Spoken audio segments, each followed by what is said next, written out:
নমস্কার, অভিনন্দনশালায় আপনাদেরকে স্বাগত। সবাইকে জানাই হ্যাপি নিউ ইয়ার। আর নতুন বছরের দিনগুলো আপনাদের ভীষণ ভালো কাটুক। আজকে আমি আবারও একটা নতুন রেসিপি শেয়ার করব বলে চলে এসেছি। আজকে আমি যেটা বানাবো সেটা হচ্ছে চটজলদি চিকেন স্ন্যাক্স রেসিপি। তো চলুন কিভাবে বানাই দেখে নিই। প্রথমেই আমি কতগুলো বোনলেস পিস নিয়ে নিয়েছি এখানে। তারপর সেটাকে ছুরির সাহায্যে ছোট ছোট টুকরো করে কিন্তু কেটে নিচ্ছি। একটু লম্বা লম্বা শেপে কাটার চেষ্টা করছি, কিন্তু শেপটা কোনো ম্যাটার নয়, যে কোনো শেপেই এটা কাটা যেতে পারে। এই রকম চিকেন স্ন্যাক্স কিন্তু খেতে দারুণ লাগে। আপনারা কিন্তু বাড়িতে এইভাবে বানিয়ে নিতে পারেন। প্রত্যেকটা স্টেপ আপনারা ফলো করতে থাকুন। দেখুন চিকেনগুলো কিন্তু আমার কাটা হয়ে গেছে।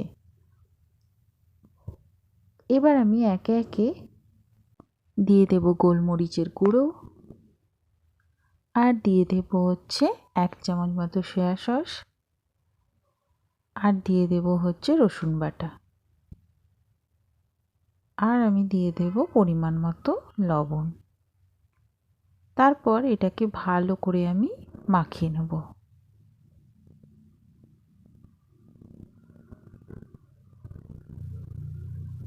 দেখুন খুব সুন্দর করে কিন্তু আমি এটাকে মেখে নিয়েছি। এবার এটা আমি 10 মিনিট ঢাকা দিয়ে রেখে দেব। ততক্ষণ এদিকে আমি আরও ইনগ্রিডিয়েন্টসগুলো রেডি করে নেব। এখানে আমি 2টো ডিম নিয়ে তার মধ্যে একটু লবণ দিয়ে ভালো করে ফেটিয়ে নিচ্ছি। আর নিয়ে নিয়েছি সামান্য পরিমাণের ময়দা, তার মধ্যে আমি লবণ এবং গোলমরিচের গুঁড়ো মিশিয়ে নেব। আর নিয়ে নিয়েছি হচ্ছে ব্রেড ক্রাম্ব। এই ব্রেড ক্রাম্বের মধ্যেও কিন্তু আমি লবণ এবং গোলমরিচ দুটোই কিন্তু মিশিয়ে দেব। ডিমের মধ্যেও একটু আমি গোলমরিচ কিন্তু দিয়ে দিয়েছি। সবটাকে ভালোভাবে মিশিয়ে নিচ্ছি। মেশানো হয়ে গেছে। এবার আমি প্রথমে চিকেনটাকে ময়দার মধ্যে মাখিয়ে ডিমের মধ্যে ডুবিয়ে ব্রেড ক্রাম্ব দিয়ে একটা কোট করে নেব। এই একইভাবে কিন্তু আমি সমস্ত চিকেনগুলো এইভাবে একটা একটা করে ময়দার মধ্যে ডুবিয়ে ডিমের মধ্যে ডুবিয়ে তারপর ব্রেড ক্রাম্বের কোট করে নেব।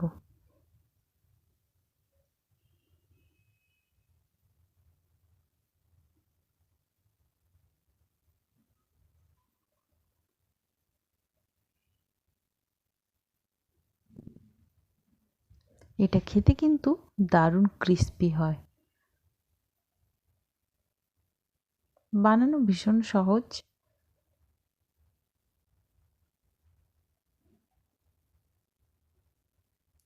দেখুন সব চিকেনগুলো কিন্তু মোটামুটি এইভাবেই আমি কোট করে নিয়েছি। খুব সুন্দরভাবে কোটটা করে নিয়েছি দেখুন।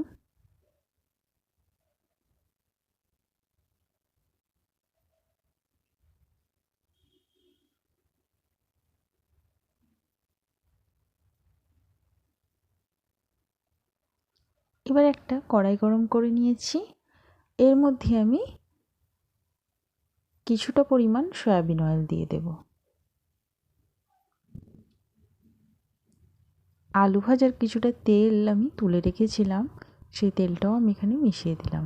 ওটা অ্যাকচুয়ালি ভাজারই তেল, তাই এটাও যেহেতু ভাজবো তাই আমি ওই তেলটা মিশিয়ে দিলাম। তেলটা গরম হয়ে গেছে। এবার একে একে আমি ওই চিকেনগুলো তেলের মধ্যে দিয়ে এটাকে ডিপ ফ্রাই করে নেব।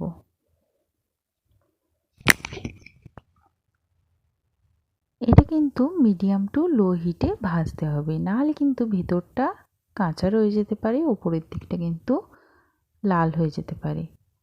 চিকেনের একটা সাইড হয়ে গেছে, আমি একটু উল্টে দিয়েছি। একটু ধৈর্য ধরে এটাকে ভেজে নিতে হবে। দেখুন একদম ভাজা হয়ে গেছে। এবার আমি এটাকে তুলে নেব।